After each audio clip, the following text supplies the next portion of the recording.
Don't forget to subscribe at the end of this video. Thanks.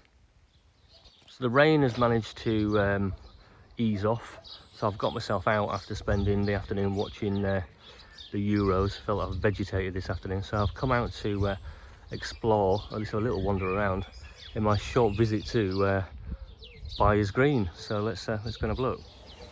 Well, I've entered the village from the Willington end, and it's taking me down to this sort of probably 1960s council estate. So I'm going to try and see if I can find something that's slightly different, because all the houses are just a bit similar and everything here.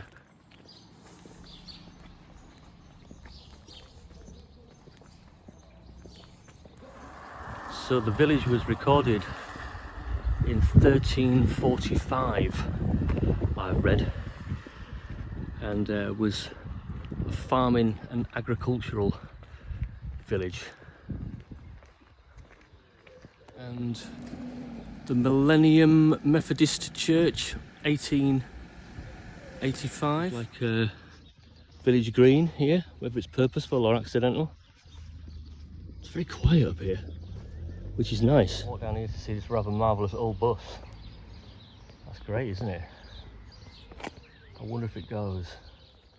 There was a railway station at BYERS Green until about 1939, and populations, I think, from what I read earlier, and bear in mind I haven't researched the arse of it, it's about 750 to about 800 people in the village. Houses are cool.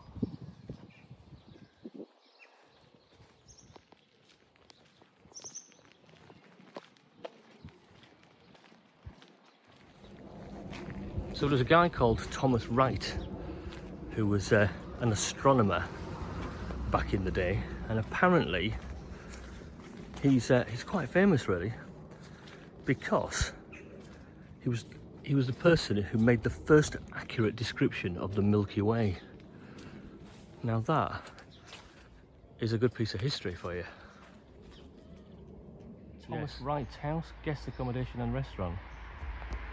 Yeah, rather nice. Local pub. So apologies, my camera glitched at that time. So this is the Royal Oak, the village pub at BYERS Green. So there's a fellow called Percy Craddock who's also from BYERS Green, and apparently he was considered to be the UK's most senior spy when he was working for the intelligence department. I don't think that's the right terminology for it, but under Margaret Thatcher's leadership under the Conservative government at the time. He died in 2010. Curious looking house on the end.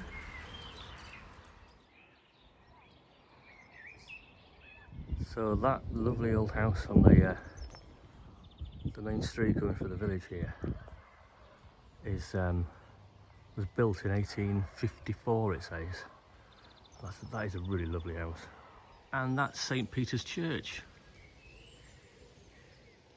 So I thought BYERS Green was more nearer to Bishop Auckland. I still think it is, but it's actually in the parish of Spennymoor.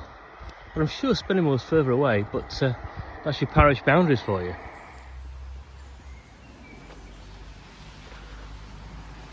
So through here are the Commonwealth war graves,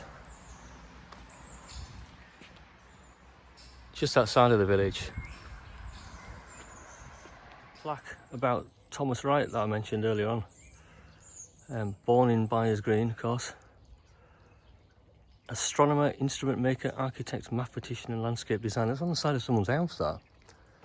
And so is this. BYERS Green Club. Doesn't appear to be open tonight though. Just spotted this coming down the main street. This is Institute Street, this, and that looks like an old sort of parish hall looking building, AD 1857. So yeah, it's all right. BYERS Green. Most of the older houses, the terraced houses, tend to be in the main street with a few sort of terraces, streets offshooting that, and then you've got these 1960s sort of housing estate, and then ahead of me there is kind of more 80s, 90s build, quite new build. So it's quite varied. There's a bus service called the 111 that goes to Spennymoor, and I don't think there's a shop. So would I live in BYERS Green? Yeah, I think I probably would live in BYERS Green, and I'm going to give it a steady 7.5 out of 10.